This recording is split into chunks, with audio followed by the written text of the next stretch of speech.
Siyabingelela mbukelo khona ekhaya, siyabingelela ngaza kwethu emagumbini amanomhlaba ngithi Swaziland, Botswana, America, Zimbabwe, Maputo, South Africa wonke uyanibingelela umthana Dlamini usithunywa senkosi. Ngithi ubela bakhona emakhana lo nyaka phinde futhi impilo iyesuka, umnyaka usukile.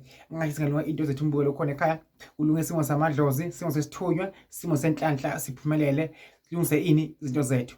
Imvamisa mbukelo khona ekhaya, uma ngabe impilo yakho ifadala, impilo yakho ingayiphambili, uvamise kufa kubantu abaduzane nawe. Umuntu usekudeni nawe angakuloya kanjani? Umuntu usekudeni nawe angaganga kanjani? Umuntu agange abe nemona akumonezele umuntu oduzane nawe mbukelo khona ekhaya. Ngikhuluma nje abanye abaningi baphelelwe ngumsebenzi, abanye nje-ke bakhishwe ngabanye emisebenzini, abanye befuna ikhundla zabo zithathwa ngabanye abaphilana kunye nabo, kodwa bona bashuda abantu abaphilana nabo kanti abantu abaphileli. Ngoba mbukelo khona ekhaya, awuke wenze so, awusathathe amanzi, awusathathe igedlela ukulibeke nje.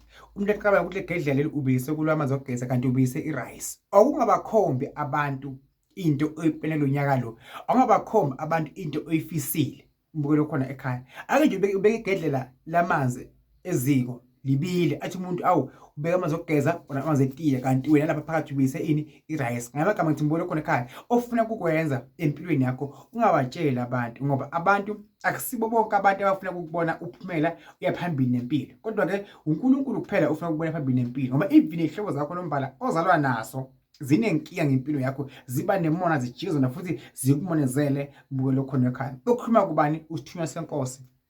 Ithi mbukelo khona ekhaya lo nyaka ngisangena emanzini, isaphethe futhi induku esebenzako, induku enamandla. Ngisayiphethe induku okhala ngayo mbukelo khona ekhaya. Noma ngawukude engakanani, ngiyakuposela ngifayile courier guy, zifike kwenezinto zami njengomprofeti uDlamini Mthanazi mbukelo khona ekhaya. Kunento-ke mina ngayiphiwa uNkulunkulu, ngayiphiwa nangabakithi engasoze ngayikhohlwa, okungumkhuleko namandla. Ngakwenza konke mbukelo khona ekhaya, ngibuyisa umuthi, washwa amakhandlela, impepho, amanzi, kodwa-ke nangabe ngakakhuleki angizizwa kahle mbukelo khona ekhaya.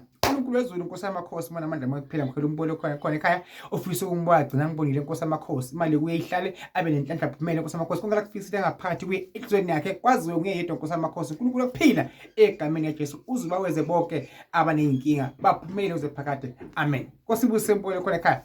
P33 Mpumalanga, nawungidinga Mthana Dlamini, Nkosi ibusise mbukelo khona ekhaya. Ngiyafika futhi ekhaya lakho, ngiyafika la khona. Into zami ziyahamba all over South Africa.